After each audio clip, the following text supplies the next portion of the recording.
पूरा ब्राह्मण समुदाय ये बात कर रहा है कि तुम ब्राह्मणों को टारगेट कर रहे हो। भाई हम सच्चे सनातनी हैं, हम तो सच्चे ब्राह्मणों को नमन करते हैं, पर हो तो ब्राह्मण। अब तुम ये बोले कि मैं सैयदी ब्राह्मणों को ब्राह्मण कह दूं, तो ऐसा तो हो ही नहीं सकता। सैयदी ब्राह्मण वो लोग होते हैं भाइयों, मैं स्पष्ट कर देता हूँ, क्योंकि इस विषय पे मेरे ही जो संगठन है उसके लोग भी सवाल कर रहे थे कि आप ऐसा कैसे कर रहे हैं, आप स्पष्टीकरण दें इस बात पे। तो क्या होता है, जब पहला आक्रमण होता है ना मुसलमानों का, सफल आक्रमण कहा जाता है जिसे 712 का, मोहम्मद बिन कासिम का, उस समय सिंध का राजा होता है दाहिर, ब्राह्मण कुल में जन्मा क्षत्रिय राजा। यानी तब तक हमारे देश में क्या था कि जन्म से सभी शूद्र होते थे, और जिसका गुण कर्म स्वभाव है, एक पिता के अगर 4 पुत्र हैं तो चारों 4 वर्ण के हो सकते थे। एक शूद्र भी रह सकता था, एक ब्राह्मण बन सकता था, एक वैश्य बन सकता था, एक क्षत्रिय। लेकिन यहाँ पर क्या हुआ, मुसलमानों ने एक चाल चली कि सनातन को पूरी तरह नष्ट करना है या हिंदुस्तान को पूरी तरह जीतना है, तो इनके एक वर्ग को खरीदा जाए जिस पर लोग आंख बंद करके विश्वास करते हैं, और वो थे ब्राह्मण। तो उस समय क्या हुआ, जो बहुत से सच्चे ब्राह्मण थे वो तो लड़ ही रहे थे, राजा दाहिर के बेटे के साथ मिलकर लड़ रहे थे, उनको आज़ाद कराना था सिंध।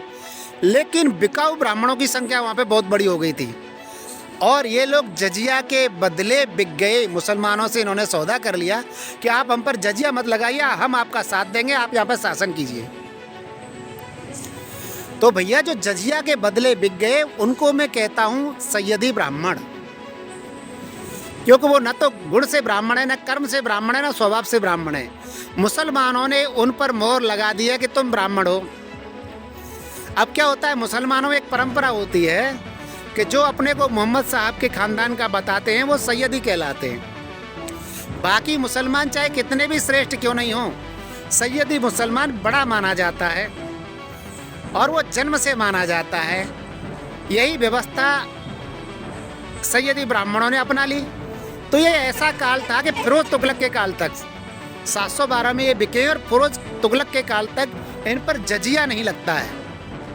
और जब जजिया नहीं लगता है तो ये भारत के राजाओं की जासूसी करते हैं, चूँकि सनातनी ब्राह्मण पर भरोसा करते थे, ब्राह्मण भेजदारी पर ही भरोसा करते थे, तो ये चुपचाप लगे रहे मुसलमानों को ताकत देने के लिए। वो काल ऐसा रहा है कि आप मोहम्मद गजनवी के आक्रमण देखिए, वो 20,000 सैनिक लेके आता है, और इतने तेज़ी से आता है, उसको सब जगह पता होती है, उस पर हर जगह की सूचना होती है। अच्छा ये बताइए, इनको सूचना कौन दे रहा था? अरे वही तो दे रहे होंगे जो जजिया के बदले बिके, और उनके अपने लोग। वो इतने तेज़ी से आक्रमण करता था कि भारतीय राजा संभल नहीं पाते थे और पराजित हो जाते थे। अचानक आक्रमण हुआ, नहीं संभल पाए, पराजित हो गए। तो ये जजिया के बदले बिकने वाले ब्राह्मण है, और ये ब्राह्मण सनातनियों से नफरत करते हैं। ये जैसे आपने शिवाजी महाराज का काल देखा हुआ, पूरे ब्राह्मण उनसे नफरत कर रहे थे, और वो बोल रहे थे कि औरंगजेब का पक्ष धर्म के साथ है, ये शूद्र शिवाजी हारना चाहिए। चंडी यज्ञों का आयोजन कर रहे थे, रचा रहे थे। तो बताइए ऐसे सैयदी ब्राह्मणों को कौन ब्राह्मण मान लेगा? भाई सैयदी ब्राह्मण है, ठीक है, बने रहो ना, सनातनी ब्राह्मण नहीं हो तुम, क्योंकि सनातनी ब्राह्मण अपने गुण से, कर्म से, स्वभाव से ब्राह्मण होगा।